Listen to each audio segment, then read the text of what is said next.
매일 아침 나는 세수를 하며 내 피부를 만져보고 문질러보고 찔러본다. 역시 오늘도 촉촉하고 딱 좋아.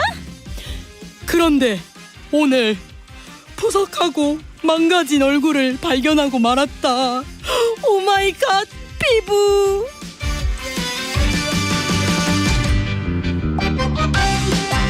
우리의 피부를 긴급 진단해 주실 피부과 전문의 피부심 심연철 원장님을 모셔봤습니다. 어서 오세요.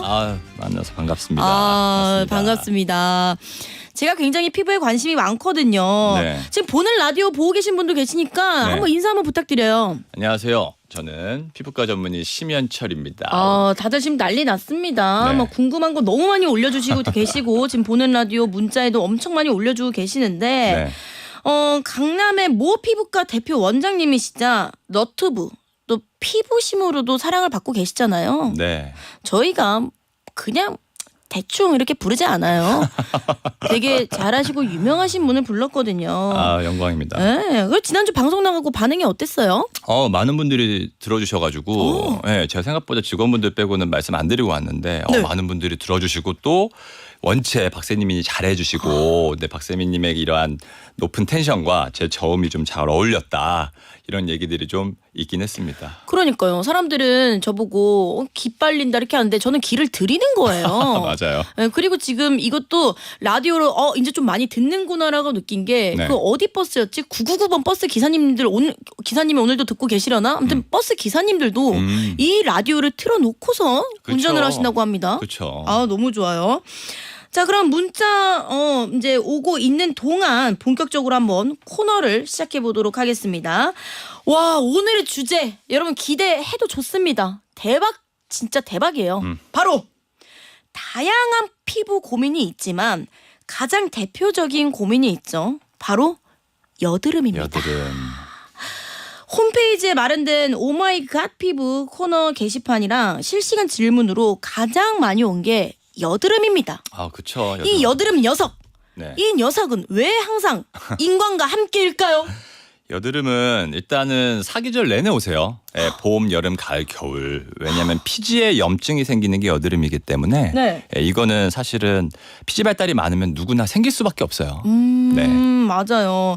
피부과에도 여드름 때문에 내원하신 분들이 굉장히 많죠. 굉장히 많죠. 아까 말씀드렸지만 그냥 사계절 내내 있으세요. 근데 젊은 분들도 계시지만요. 네. 50대, 60대 이렇게 넘으신 분들도 입 주변에 여드름. 이렇게 뭐 턱 주변에 여드름 이것도 여드름이거든요. 피지에 염증이 생기면 그게 여드름이에요. 저 같은 경우에는 사실 34살이거든요. 네. 근데 지금까지 여드름이 한 번도 난 적이 없어요. 그렇죠. 근데 혹시 나중에 날 수도 있어요? 보통은 이제 여드름이라기보다는 이런 분들은 이제 모낭염, 이제 모낭 부분에 염증이 생겨서 생길 수 있어요. 제가 뭐 이거 방송 시작 전에도 말씀드렸지만 피부 타입이 원체 좋아요. 저항성 피부 타입이기 때문에 트러블이 잘 안 생기는 피부 타입. 네, 맞아요. 트러블 나도 2, 3일 만에 바로 들어가요. 그렇죠. 근데 저 같은 이제 좀 와인 반잔만 마셔도 그냥 염증이 막 생기는 저 같은 이제 민감성 타입들이 피부과에 많이 오시고 또 고민이 많죠. 근데 저 같은 특이 케이스 빼고는 여드름 고민 안 해본 사람이 진짜 없잖아요. 네. 사춘기 때부터 성인 여드름까지. 그래서 오늘 심 원장님과 한번 제대로 한번 쏙쏙 파헤쳐 보도록 할 건데 네. 일단 고민 사연을 먼저 만나볼게요. 근데 그 사이에 여러분이 고민을 소개할 동안 심연철 원장님께 궁금한 피부 질문들을요 바로 실시간으로 보내주시면은 저희가 당첨이 되면은 해결을 해드리도록 하겠습니다. 문자 번호는요 샵 1035 단문 50원 장문 100원 고릴라는 무료니까요 언제든 함께 해주세요. 그러면은 고민 사연 기다리는 동안 한번 읽어보도록 하겠습니다. 네. 닉네임 여드름 장인님께서 보내주신 고민 사연입니다.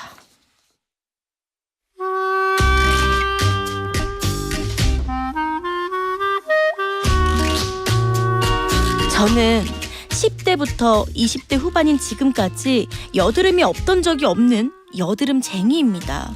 작은 좁쌀 여드름부터 금방이면 터질 것 같은 화농성 여드름은 물론 제 긴 여드름의 역사를 보여주는 오래된 자국까지 정말 가지각색으로 이마에서부터 턱까지 나 있어요.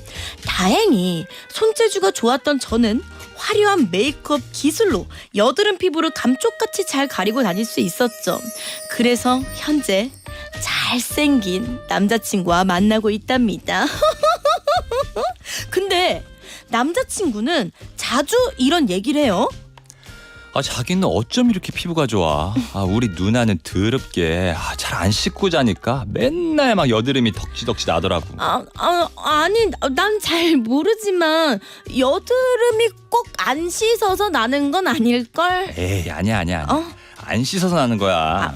근데 뭐 하긴 자기같이 피부 좋은 사람은 모르겠지. 맞아. 들으면서 뜨끔하긴 했지만 저는 타고난 피부 미인 척했습니다.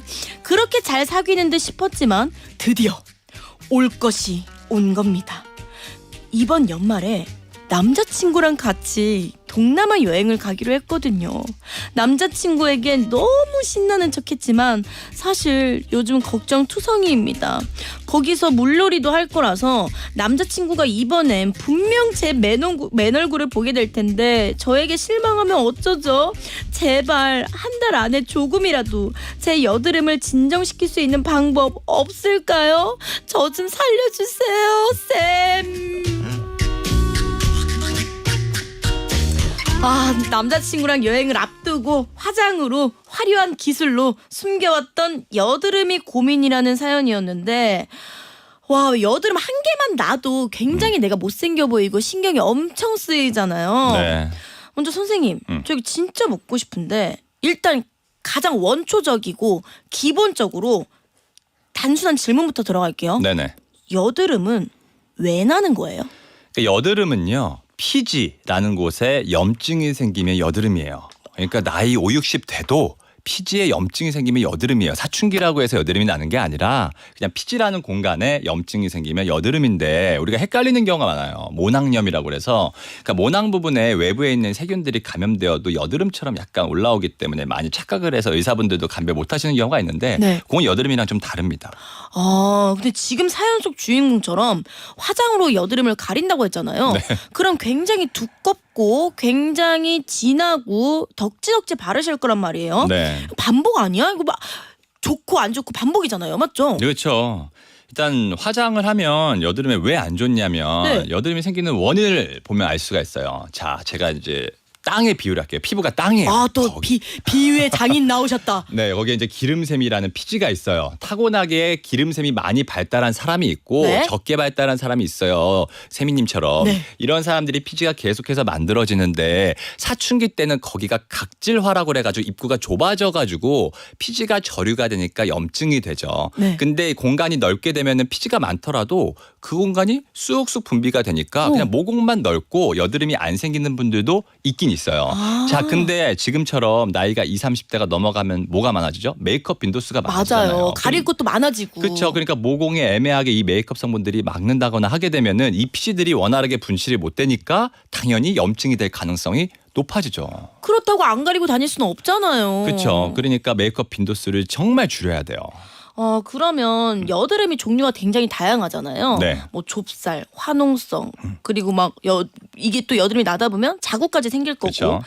타입마다 관리하는 방법이 굉장히 다를 건데 네. 먼저 좁쌀 여드름 이거 어떻게 관리해야 돼요? 좁쌀 여드름이라는 말은 사실 그 네. 피지가 안쪽에 이렇게 머물러 있으면 하얗게 살짝 윤기가 돼요. 그걸 우리가 좁쌀 여드름이라고 얘기하거든요. 그러니까 비립종 이런 거랑 이제 차이점 잘 모르시는 분들이 계신데 이제 피지가 안에서 이렇게 저류가 돼서 생기는 걸 좁쌀 여드름. 네. 그리고 얘네가 아까 말했던 염증이 생겨서 골무면 그게 화농성 여드름. 그리고 얘네가 터져가지고 상처가 생기면 우리 몸은 아물게 하기 위해서 멜라닌 점들을 몰리게 돼서 네. 침착이 생겨요. 이렇게 해서 붉음증도 있고 침착이 있는 걸 여드름 자국이라 얘기를 하는 거죠. 그러니까 맞아. 세 개가 다 이렇게 단계별로 좀 다르거든요. 와. 그럼 이제 좁쌀 여드름 같은 경우에는 기본적으로 화이트헤드 그 피지들이 네. 모여 있는 상태잖아요. 네. 근데 아까도 이제 선천적으로 많이 있는 사람이 있고 적게 있는 사람이 있다고 그랬잖아요. 네. 그러니까 많이 있는 사람들은 본인이 피지가 많다라는 걸 인정을 하고 조금 피지가 많을 때 피부과 같은 데 가서 피지를 줄이는 시술을 한다거나 피지 파괴술을 한다거나 아니면 네. 피지를 줄이는 먹는 약을 먹는다거나 아니면 클렌징을 했었을 때 피지가 저류가 안 되게 잘 해준다거나 메이크업을 줄인다거나 이러한 노력을 해야죠. 전에도 얘기했지만 사실 피부는 클렌징이 최고 중요합니다. 너무 중요하죠. 네, 화장하는 것도 중요하지만 지우는 게 굉장히 중요하기 때문에. 맞습니다. 근데 여드름 중에서 네. 가장 제가 들었을 때는 굉장히 어렵고 힘들고 고민인 게 화농성 여드름이 아닐까요? 화농성 여드름은 이제 이러한 피지들이 염증이 생긴 게 네. 또 곪은 게 화농성 여드름이잖아요. 맞아요. 그래서 이제 이런 것들을 집에서 어떻게 해야 되냐, 뭐 이런 네, 질문들이. 그냥 짜거나 그쵸. 그런 기구들도 팔잖아요, 심지어. 그렇죠, 팔죠. 그럼 이거 그렇게 하면 돼요? 자, 지금 여드름, 화농성 여드름이 생기면 어떻게 되죠? 여기 보면 이렇게 볼록하게 올라와 있잖아요. 네. 근데 우리가 보통 짤 때 어떻게 하냐면 이제 이렇게 짜잖아요. 그쵸, 손으로 이렇게 누르거나. 짜는다거나 맞아요. 아니 면봉을 면봉. 이렇게 수평으로 네. 누르잖아요. 그럼 어떻게 될까? 이 튀어나온 부분이 뚜껑이 까져요. 그러니까 여드름이 생긴 부위에 찰과상이 생기는 거예요. 그러니까 색소 침착이 더 잘 생기겠죠. 아니 면봉을 쓰는 이유는 굉장히 그렇게 세균이 안 들어가게 깔끔하게 하기 위해서 면봉으로 하는 건데 그렇죠. 상처를 만들고 있었네요. 상처를 만들 수도 있다는 거예요. 면봉이 무조건 나쁘다는 게 아니라 수평으로 그냥 무조건 밀다 보면 살이 까져서 근데 그게 까진지 몰라요. 그렇죠. 그렇죠. 그래서 제가 이제 항상 강조하는 게 면봉을 이렇게 수직으로 누르라고 얘기하는 거예요. 이렇게 튀어나온 부분이 있으면 수직으로. 그럼 듣고 계시는 분들이 있으니까 쉽게 네. 설명을 하자면은 보통 네. 면봉을 양손으로 잡고 양옆에서 쥐어 누르잖아요. 그렇죠. 양옆에서. 그렇죠. 근데 광대를 향하게 그렇죠. 면봉이 광대를 향하게 그렇죠. 양쪽 이렇게 그러니까 케이크에 촉 꽂듯이 그렇죠. 광대에 꽂아주는 거예요. 촉 그렇죠. 꽂듯이 네. 그렇게 수직으로 눌러주는 거예요. 이렇게 눌러주는데 우리가 이렇게 여기에 털구멍 아까 말한 여드름이 있으면 피지가 보통 이렇게 360도 방향으로 매달려 있거든요. 털구멍에. 그러니까 누를 때 이렇게 한 번만 누르는 게 아니라 이렇게 360도 방향으로 좀 이렇게 돌려주면서 눌러야지 그 부분에 있는 피지가 충분히 배액이 될 수가 있겠죠. 쉽게 360도 돌리라 함은 모기 물렸을 때 손톱으로 그 네. 모기 물린 데를 동그랗게 이렇게 손톱으로 원을 만들어서 누르잖아요. 십자가도 만들고 하잖아요. 그렇죠. 그렇게 원을 만들듯이 면봉으로 원을 그려주시면 됩니다. 그렇죠. 수직으로요. 너무 좋습니다. 근데 여드름 자국은 자칫 잘못하면은 안 예쁘게 계속 남잖아요. 그렇죠. 집에서 홈케어로 없앨 수 있을까요? 그리고 네. 이거 궁금하겠다. 방금처럼 이렇게 면봉으로 짰어. 네. 짜고 나서 네. 어떻게 해줘야 돼요? 자, 제가 항상 설명드리는 게 잘 네. 모르겠다. 내가 지금 여드름을 짰는데 좀 진물이 나와. 네. 피도 좀 나와. 네. 근데 잘 모르겠어. 그럼 일단 그 우리 디오덤이라고 하는 그 패치 있어요. 그걸 붙이는 게 맞아요. 왜냐하면 그 패치의 원리가 안쪽을 습윤 그러니까 물을 잘 가둬놓으면서 밀폐를 시키거든요. 우리가 여드름을 짰을 때 아무리 조그맣게 구멍이 나더라도 여성분들 메이크업하고 그럼요. 선블록 바르고 화장품 바르면 어떻게 돼요? 그 구멍으로 그냥 넣는 화장품 거예요? 입자가 들어가는 거니까 염증이 더 생길 수가 있겠죠.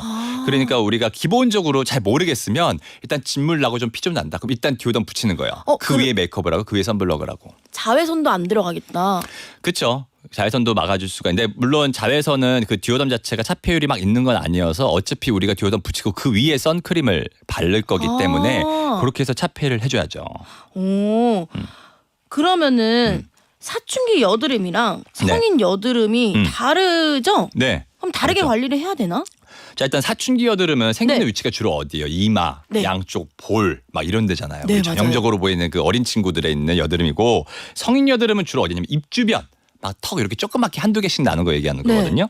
자 이게 약간 원리가 다르긴 하지만 다 원인이 뭐다? 피지라는 거예요. 네, 맞아요. 피지 발달은 유전적으로 결정이 되면 네. 나이가 들 때까지 생각보다는 그렇게 감소가 되지가 않아요.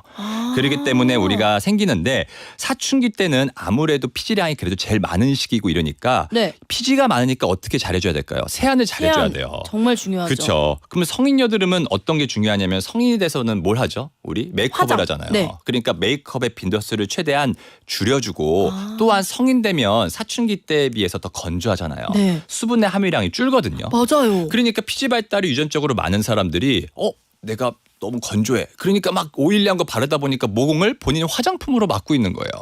그럼 그렇다라고 해서 보습을 안 하는 게 아니라 네. 하되 너무 모공을 밀폐시키지 않을 정도의 유분기 있는 걸 선택을 해서 어떻게 바른다? 자주. 그래서 성인 여드름은 중요한 건 뭐다? 화장을 메이크업을 너무 길게 하지 않고 짧게 해주고 그렇지. 클렌징을 확실히 해주고 또 보습이 적절하게 해줘야 된다. 근데 결국에는 보습 잘하고 자외선 차단하고 잘 씻어주고 그게 진짜 기본적인 것 같아요. 맞아요. 지금 여드름 관련 질문이 굉장히 많이 오고 있거든요. 그러네요. 일단 7432님께서 저는 30대 후반 여자고 얼굴엔 좁쌀 여드름이 나고 가슴에도 좁쌀 여드름이 나 있어요. 제 눈에만 보이는 부위다 보니 남들은 제 피부가 좋은 줄 아는데 가슴 여드름은 어떻게 없앨 수 있어요? 우리가 가슴이랑 등에는 피지 발달이 있는 부위예요. 원래 몸에는 얼굴처럼 피지 발달이 많지가 않거든요. 네. 근데 이제 가슴이랑 등은 피지 발달이 있어요. 근데 이거를 본인이 짜려고 하면 진짜 안 되는 게 이 등드름 특히 거기는 진피층, 그러니까 피부층이 얼굴보다 더 두껍고 네. 그리고 그 피지가 염증이 생기는 위치가 더 깊어요. 네. 그러니까 이게 짜려고 해도 안 나와요. 한번 해보시면 아실 거예요. 안 나올 근데 거예요. 짜기도 힘들지 않아요, 등을? 그렇죠.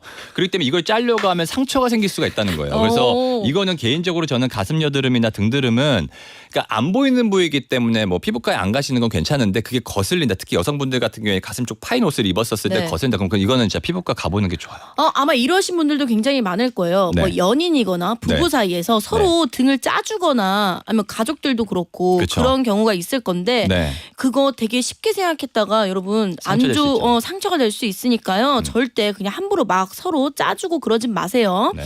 자, 우리 5990님께서 우리 남편은 사춘기도 아닌데 왜 등에 화농성 여드름이 나는 걸까요? 제가 주기적으로 짜주는데요. 가끔 까만 피지가 나오기도 합니다. 이거 어떻게 해결해야 되죠? 이것도 아까 말씀드렸지만 남성분들은 이제 진피층이 좀 두껍고 네. 등은 또 두껍다고 그랬잖아요. 네. 얼굴 눈꺼풀 얼굴에 비해서 얇은 부분에 비해서 2배나 두꺼워요. 네. 생기는 위치도 깊게 있고 그러니까 짜도 안 나와요. 맞아요. 근데 이제 남성분들 같은 경우에 이것 때문에 피부과 가라고 하면 잘 안 가거든요. 아유 귀찮지. 그냥 그러니까- 짠 되지 뭐. 그쵸. 이거 뭐 약 그러니까 바르면 본인- 되고. 본인의 선택이긴 한데 네. 이제 기본적으로 그래도 나는 등 피부까지도 외형적으로 중요하다 하면 피부과에 가보는 게 맞고 아니면은 이제 아까 말씀드렸던 그 면봉 방법을 잘 사용해서 적재적소로 짜는데 그렇게 네. 추천드리지는 않습니다.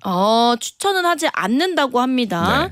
자, 우리 재원님께서요. 아들이 여드름이 나기 시작해서 화장품 가게에서 추천하는 클렌징을 샀는데 어떤 성분의 클렌징을 사야 좋을까요?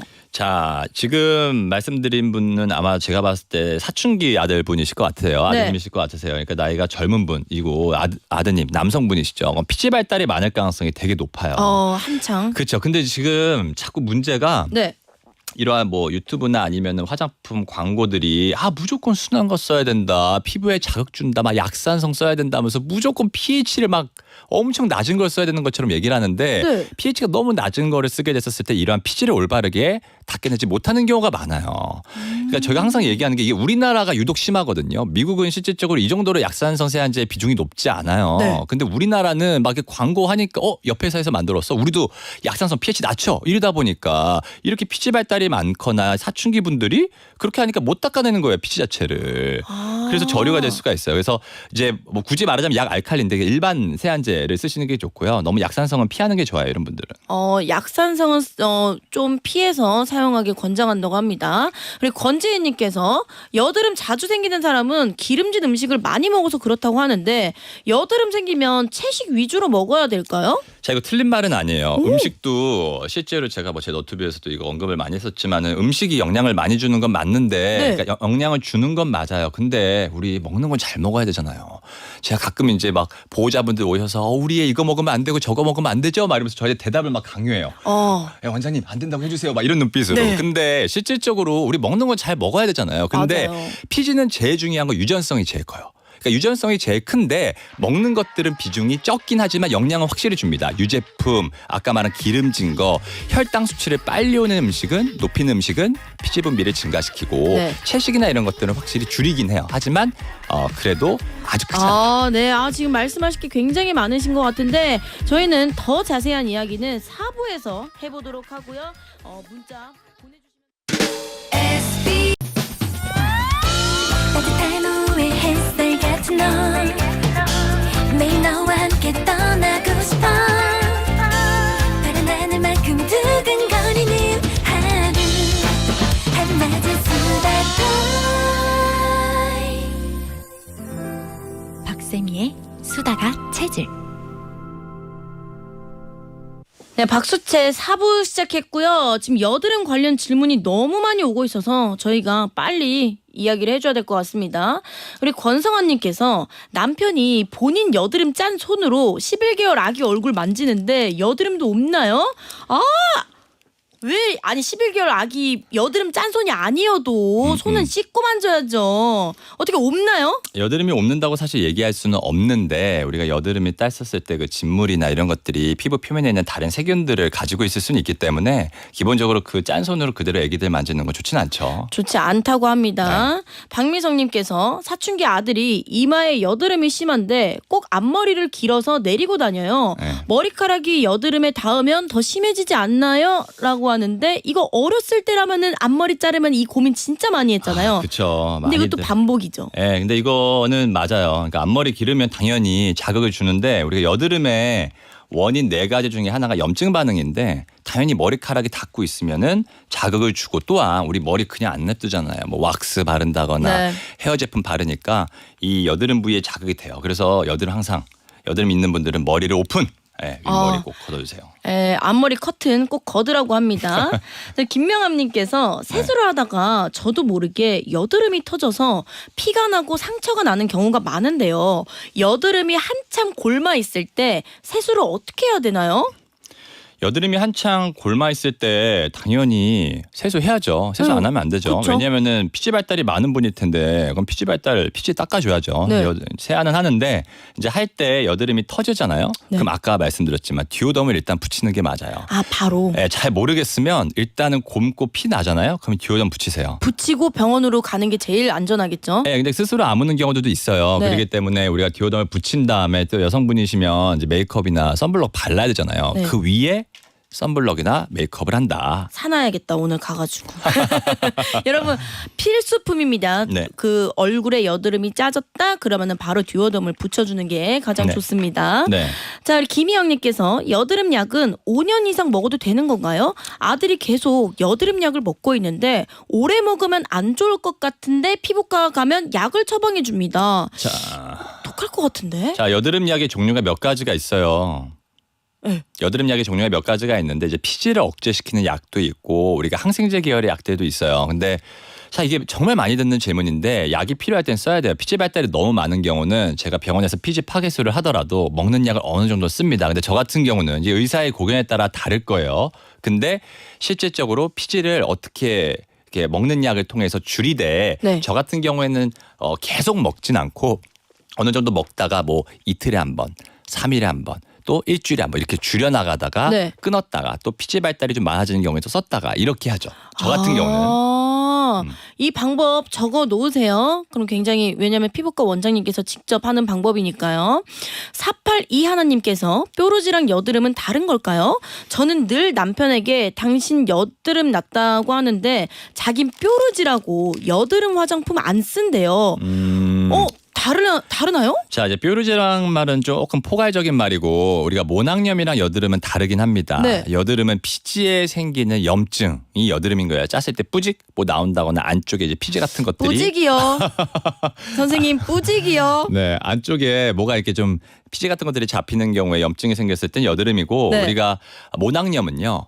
이 피부 표면에 이 털구멍 쪽에 이렇게 쌀알처럼 뭐가 이렇게 빨갛게 여문 경우들 있어요. 네. 개구리 알처럼. 그래서 톡 치면 톡 터질 것 같은 경우들. 그거는 피부 표면에 있는 세균이 감염돼서 생기는 세균성 모낭염도 있고 알레르기 반응이 생겼을 때도 이렇게 생길 수가 있어요. 근데 이 남편분이 진짜로 그 뾰루지라고 하는 게 모낭염이다. 그리고 특히나 막 굉장히 건조해서 피부 장벽이 손상받아서 생기는 이러한 뭐 알러지성 모낭염이다. 이러면 네. 진짜 말씀하신 대로 여드름 화장품 안 쓰셔도 되지만 피지 발달이 많은 분이라면 여드름 화장품 계통을 쓰는 게 그래서 생기는 여드름이라면 이게 네. 아까 말한 모낭염이 아니라면 여드름 화장품을 쓰는 게 맞죠.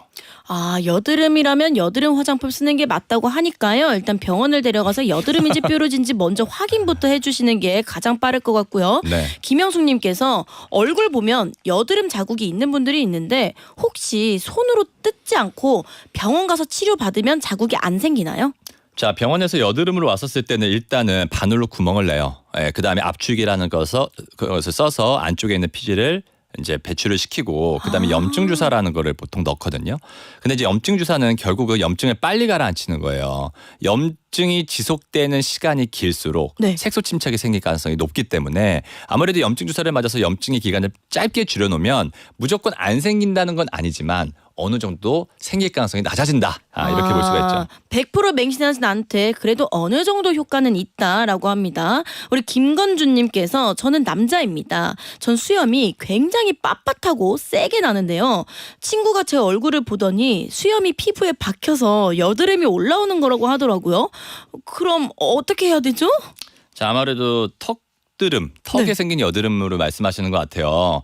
자, 우리가 사실은 뭐 털이 뭐 뻣뻣하고 세다고 무조건 여드름이 더 생긴다 이건 아니긴 해요. 하지만 우리가 털이 뻣뻣하게 막 있는 분들이 그리고 털이 막 굵고 이런 분들이 아무래도 메이크업 같은 경우들 뭐 컨실러나 만약에 비비크림 같은 거 바른 다음에 그게 클렌징이 잘 안 된다면 남성분들 요즘에 컨실러랑 비비 많이 쓰시거든요. 많이 써요. 근데 클렌징 여성분들처럼 절대 안 해요. 그리고 털이 더 아까 이분이 말씀하신 것처럼 좀 빳빳하고 굵으면 이런 입자들이 잘 안 닦여서 생길 수는 있겠죠. 네. 또한 또한 남성분들이 여성분들에 비해서 하는 게 있죠. 뭐죠? 면도. 그러니까 면도로 계속 이렇게 자극을 주니까 피부 표면에 있는 세균 감염이 되면서 여드름이 생길 수가 있기 때문에 기본적으로 좀 이렇게 피부에 자극을 면도를 할 때도 좀 안 주는 방향으로 해주는 게 도움이 되겠죠. 네, 항상 얘기하는 거지만 김건주님 세안이 굉장히 중요합니다. 세안하는 방법부터 다시 한번 배우시는 게 좋을 것 같아요. 네. 송현주님께서 여드름은 완치가 가능한가요? 사실은 이제 나이가 많이 들게 되면은 사실은 덜 생기긴 하지만 네. 그래도 성인 여드름의 경우에도 입 주변이나 턱 주변이 생기잖아요. 그러니까 나이가 들어도 생길 수는 있다. 하지만 사춘기 때보다는 훨씬 덜 생긴다. 성인이 되면. 그렇죠. 덜 생긴다고 하네요. 우리 김호진님께서 여드름이 기름기가 많은 거잖아요. 그럼 여드름이 많이 난 사람들은 크림 바르면 안 좋나요? 스킨 로션 발라야 하나요? 자, 여드름이 일단 피지가 이제 안쪽에 저류가 돼서 피지 발달이 많은 사람들이 저류가 돼서 생기는 염증이라는 전제 조건 하에는 당연히 이렇게 유분기가 많은 걸 안 바르는 게 좋기는 해요. 네. 예, 그런데 피부 장벽이 손상받고 피부가 예민한 사람들이 가끔 이렇게 뾰루지가 생기는 것도 여드름인 줄 알고 네. 그런 분들은 보습이 좀 필요하긴 하거든요. 근데 지금 이제 기름기가 많은 사람이라면 네. 당연히 조금 더 덜 리치한 타입으로 발라주되 빈도수로. 예를 들어서 원장님이 덜 리치한 거 바르랬지 하면서 로션 딱 발랐는데 막 땡겨. 그러면은 그래도 이거 바르라고 했으니까 이게 맞겠지로 참는 게 아니라 네. 그 위에 그 로션을 한 번 더 바르는 거예요. 이런 식으로. 그런 식으로 잘 받아 적으셨죠? 자, 우리 오늘도요, 피부에 대해 존재하는 수많은 카더라들이 있잖아요. 그래서 심현철 원장님께서 팩트 체크를 해주는 시간을 가져보도록 하겠습니다. 바로 음악 주세요.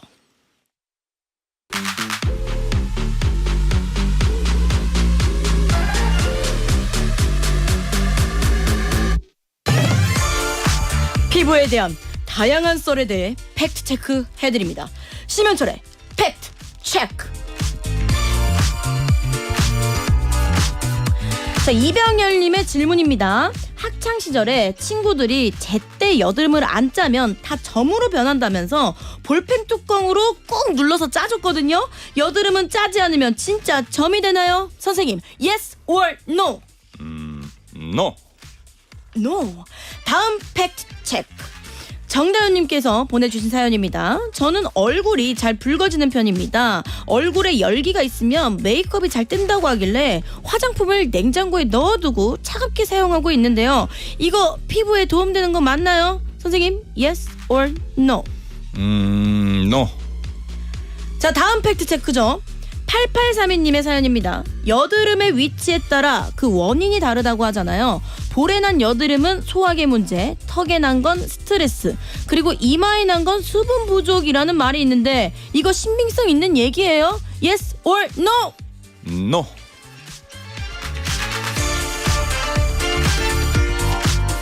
네, 오늘은 다 노노노라고 했어요. 첫 번째 질문부터 한번 되짚어 보도록 하겠습니다. 여드름은 짜지 않으면 점으로 변한다? 노라고 하셨죠? 네, 이건 노죠. 이게 왜 그러냐면 우리가 여드름이 생겼을 때 점이 된다라고 얘기하는 게 네. 결국은 여드름을 짜다가 그 부위가 염증이 됐었을 때 염증 후 색소 침착이라는 일이 벌어지게 돼요. 우리 몸은 그냥 손상받으면 무릎 까졌을 때 생각해 보세요. 무릎 까지고 나면 처음에 막 진물 나고 막 붉고 이러다가 나중에 딱지지고. 약간 갈색빛으로 변하잖아요. 맞아요. 그 이유가 뭐냐면 우리 몸이 이제 자외선으로부터 이 손상받은 피부를 보호하기 위해서 이 점이라는 보호막을 만드는 거예요. 그러니까 우리가 볼펜으로 예를 들어 뭐 구멍을 뚫었었을 때 그 상처에 의해서도 염증 후 색소 침착이 생길 수도 있고 사실은 뭐 염증을 안 짜고 있다가 여드름을 안 짜고 있다가 얘가 염증이 오래되면 또 점으로 될 수도 있어요. 그러니까 이거 사실은 무조건 노라고 할 수는 없지만 네. 아무튼 염증이 오래 지속되면 점으로 될 가능성이 높다. 이해하셨어요? 염증이 오래되거나 아니면 자외선 때문에 그렇게 색소 침착이 일어날 수 있다는 거고. 그렇죠. 사실 짜지 않으면 점은 변한다는 아닌 거잖아요. 맞죠? 그렇죠. 네. 자, 그리고 두 번째 화장품. 그러면 이거 한번 물어봐야겠다. 볼펜 뚜껑은 사용하면 된다 안 된다? Yes or no? 안 되죠. 아니, 당연히- 볼펜 뚜껑은 맞죠? 거기 얼마나 지저분할 텐데 그걸로 피부 안쪽에 있는 부분을 말 그대로 세균을 심어주는 거잖아요. 맞아요. 네, 옛날에 이건- 볼펜 뚜껑으로 또 보조개 만든다고 볼을 있는 힘껏 후빈 적도 있어요. 네, 그래서 아까 여드름 짤 때도 제가 면봉을 얘기했었었지 실제로 구멍을 내주는 게 좋긴 한데 네. 그렇게 완전히 소독된 바늘을 구하는 게 어렵기 때문에 제가 이거를 바늘로 이렇게 찌르라는 거를 추천드리지 않았던 거예요. 그렇다고 합니다. 자, 두 번째 질문이죠. 화장품 차갑게 쓰는 게 더 좋다? 노라고 하셨어요. 자, 이거는 사실 조금 얘기해 볼 필요가 있어요. 네. 얼굴이 잘 붉어지는 편이면 이제 홍조가 있는 거거든요. 네. 주사 피부염이라고도 얘기하는데 이런 분들 얼굴에 화끈거림이 심해요. 이제 그런 분들은 약간 온도를 낮게 해서 열을 식혀주는 게 도움이 돼요. 자, 하지만 도움이 되는데 하지만 화장품 자체가 우리가 화장품을 개발해 보면 화장품이 이제 온도별로 테스트를 하거든요. 근데 온도가 완전 저온일 때 테스트를 따로 하긴 하더라도 그게 뭐 테스트에서 결과가 이상하게 나왔다고 제품을 출시 못하는 건 아니에요. 왜냐면 그렇게 온도가 낮은 곳에서 우리가 계속 있을 리가 없잖아요. 없죠. 그러니까 화장품 성분이 낮은 온도에서 오롯이 그 기능을 내냐 이건 장담할 수 없다는 거예요. 만약에 네. 그 화장품 성분에서 이거 냉장 보관하세요. 그럼 해야죠. 근데 제 말은 화장품에서 냉장 보관하는 말이 없는데 그냥 이 증상 때문에만 내가 그걸 냉장고에 쓴다 그러면 화장품의 본래의 기능, 본래의 성분을 약간 감소시킬 수가 있다. 그래서 쓰지 말라는 거예요. 그냥 설명서에 나와 있는 대로 쓰세요. 뭐 맞아요. 냉장 보관이면 냉장 보관으로 쓰는 거고 그쵸, 냉동 라면. 보관이면 냉동 보관인 거고. 그렇죠. 라면도 설명서대로 해야 맛있죠. 맞습니다. 여러분 설명서대로 쓰는 거를 추천합니다. 네. 마지막 팩트 체크였죠. 여드름이 난 위치에 따라 원인이 다르다에서 노라고 해주셨어요. 자, 여드름은 앞에서도 말씀드렸지만 피지에 생기는 염증이에요. 네. 그러니까 뭐 장기기간에 뭐 물론 먼 미래에 그게 밝혀져 가지고 어디는 어디다라고 될진 모르겠지만 실제로 이런 얘기들이 자꾸 나오는 이유가 뭐냐면 성인용 여드름 때문에 그래요. 사춘기는 딱 정해진 데 좀 많이 생기지 않아요? 네. 근데 성인 여드름은 내가 생길 날이 아닌데 생긴 연령대가 아닌데 네. 갑자기 입 주변에 좀 생겨. 그러니까 이게 뭐 위장관 이렇게 말씀하시는 분들을 실제로 병원에서 제가 레이저로 이 화장품들의 입자랑 반응을 시켜보면은 네. 이 트러블이 생겨 있는 부분에 화장품들의 그 미세 입자들이 반응이 되게 많이 돼요. 그래서 제가 이거를 클렌징 교육을 다시 시켜가지고 입 주변에 특히 그런 경우들이 많거든요. 클렌징 방법을 잘 해가지고 하면은 이게 드라마틱하게 줄어요. 근데 물론 여성분들 중에서 생리주기나 아니면 피곤하다거나 술을 마신다거나 이러면 여드름 잘 생기죠. 그거는 여드름의 4가지 원인 중에 하나인 염증. 우리 몸의 염증 수치가 증가되면 당연히 여드름은 증가되거든요. 맞아요. 근데 그거랑 별개로 왜 특정 위치에 자꾸 생기냐. 저는 생각보다 높게 가능성을 보고 있는 게 바로 뭐냐면 화장품들의 클렌징. 입자가 저류가 되는 거예요. 이거 역시 클렌징이 굉장히 중요한 거네요. 맞아요. 엄청 줄어요. 빈도수가 환자분들이. 아. 근데 무조건 세게 문지르라는 건 아니에요. 그건 네. 오히려 장벽이 손상받아서 트러블이 더 생길 수가 있고 현명하게 하는 게 중요해요. 진짜 클렌징은요 세게 박박 문질러서 잘 닦이는 게 아니라 맞아요. 부드러운 손길로 여러 번 돌돌돌돌 굴려주면서 이렇게 그리고 꾸준하게 잘 부지런하게 해주는 게 가장 좋다고 전 들었거든요. 맞아요. 자, 그다음에 우리 강민경님께서는요 이마에 그런 트러블이 너무 심해서 면봉에 티티리 오일을 찍어서 발라주면 좋다고 해서 바르고 있는데 정말 효과가 있을까요? 이렇게 원액 그대로를 면봉에 찍어서 사용을 해도 괜찮은 건가요? 그러니까 티트리 오일 같은 경우에 염증을 가라앉히는 효과가 당연히 있어요. 네. 근데 있는데 이제 문제는 티트리 오일도 기본 베이스가 오일이거든요. 네. 그러니까 모공을 막을 가능성도 항상 배제할 수가 없어요. 그러니까 원액 그대로를 그냥 계속 덮어놓는 건 전 추천드리진 않아요. 원액 그대로 쓰는 거는 추천하지 않는다고 합니다. 좀 더 좋은 방법이나 아니면 병원에서 직접 물어봐서 도전해보는 게 좋을 것 같습니다. 우리 김수진님께서 아이가 쓰던 여드름용 화장품이 남았는데 아까워서 복합성 피부인 제가 쓰고 있는데요. 이렇게 여드름용 화장품을 다른 피부 타입인 사람이 써도 될까요? 자, 사실 여드름용 화장품이라고 많이 다른 건 아니에요. 우리가 모공을 좀 막을 만한 가능성들, 그러니까 아까 말했던 유분기를 좀 줄이고 네. 그 클렌징 같은 경우에는 약산성 타입이 아니겠죠. 네. 여드름용 라인은 다 약 알칼리를 띠거든요. 그러니까 이런 것들인 건데 유분기가 좀 덜하다고 보습 효과가 없는 게 아니잖아요. 그러니까 여드름용 라인을 써도 돼요. 근데 분명히 땡기거나 이런 느낌이 들긴 할 겁니다. 특히 아. 세안제 같은 경우에는 조금 건조한 느낌이 들 수도 있긴 있는데 그런 것들은 잘 조절해서 쓰면 되는 거니까 무조건 사용하면 안 된다는 절대 아니다. 아, 사용해도 네. 되긴 된다. 왜냐면 약간 좀 기름을 지워내고 하는 거기 때문에 좀 더 건조함이 느껴지나 봐요. 네, 맞죠? 그럴 수 있어요. 그럼 네. 건조함이 그럼 느낄 자주 수 바르면 있지만 되죠. 맞아요. 그리고 보습제를. 그걸로 클렌징을 하시고 클렌징을 하시고 여드름 그 화장품을 꾸준히 네. 건조할 때마다 이렇게 잘 발라주면 되는 거 아닐까요? 네, 맞습니다. 네. 자, 우리 김영숙님께서 피부과 원장님은 피부 관리 어떻게 하시는지 궁금해요. 피부를 위해서 매일 하시는 습관 있으면 알려주세요. 지금 이 질문의 흐름상 왠지 클렌징을 좀 얘기하고 싶기는 해요. 클렌징. 클렌징 제가 조금 아까 질문에 이어서 설명을 해드릴게요. 네. 자, 아침 세안과 저녁 세안이 좀 다른 게 중요해요. 왜 저녁 세안과 아침 세안이 다른 게 중요하냐면 저녁 세안 때는 요즘에는 남성분들 남녀노소 상관없이 다 선블럭은 해요. 네. 선블럭도 하고 여성분들은 메이크업도 하고 본인은 선블럭밖에 안 썼다고 하지만 그 선블럭 성분에 비비나 CC나 이렇게 메이크업 우리가 말하는 커버력이 있는 물질들이 포함된 경우가 많기 때문에 네. 저녁 세안이 옛날 같지 않아요. 확실히 이런 입자를 지워내줘야 된다는 거예요. 네. 그러니까 저녁 세안은 저는 너무 순하다, 뭐 너무 이런 것들 통해서 입자를 못 닦아내는 게 아니라 어느 정도는 닦여질 수 있는 걸 써야 된다. 아. 그리고 특히나 이제 메이크업 하신 분들은 클렌징 오일을 제가 사용하는 걸 되게 강조하거든요. 이중 세안. 이중 세안 중에 첫 번째 세안제로 클렌징 오일을 쓰고 그다음에 클렌징 폼을 쓰는 단계로 해서 저녁 세안을 하고 그럼 아침 세안이 중요한데 그래? 심 원장님이 그러면 이중 세안하라고 했어? 그럼 아침에도 이중 세안해야지? 이렇게 하다 보면 피부 장벽 다 날아가고 피부만 예민해지고 난리 납니다. 왜냐면 그 전날 화장을 다 지웠으니 그쵸. 다음날은 좀 가볍게 해도 되는 거 아니에요? 아침은? 그렇죠. 클렌징은 중요하지만 클렌징도 결국은 기름때를 닦아내는 거기 때문에 피부 표면에 있는 정상적인 기름도 닦아낼 수가 있어요. 그러니까 아침에는 예를 들어 피부가 예민하거나 이런 사람들은 물로만 세안한다거나 네. 아니면 약산성 세안제를 쓴다거나 저처럼 피지 발달이 많은 사람들은 약 알칼리 이런 것들을 써서 아침 세안과 저녁 세안의 차이를 주는 게 이러한 피부를 좋아지게 하는 좋은 습관일 수 있겠습니다. 네, 여러모로 뭐 세안이 가장 중요하다라는 말을 또 드리면서 벌써 우리 원장님과 인사할 시간이 벌써 돌아왔어요. 아쉽네요. 두 번째 시간인데 어땠어요? 너무 즐겁고요. 집처럼 편안하네요. 그럼 주무세요, 여기 누워서. 그럴까요?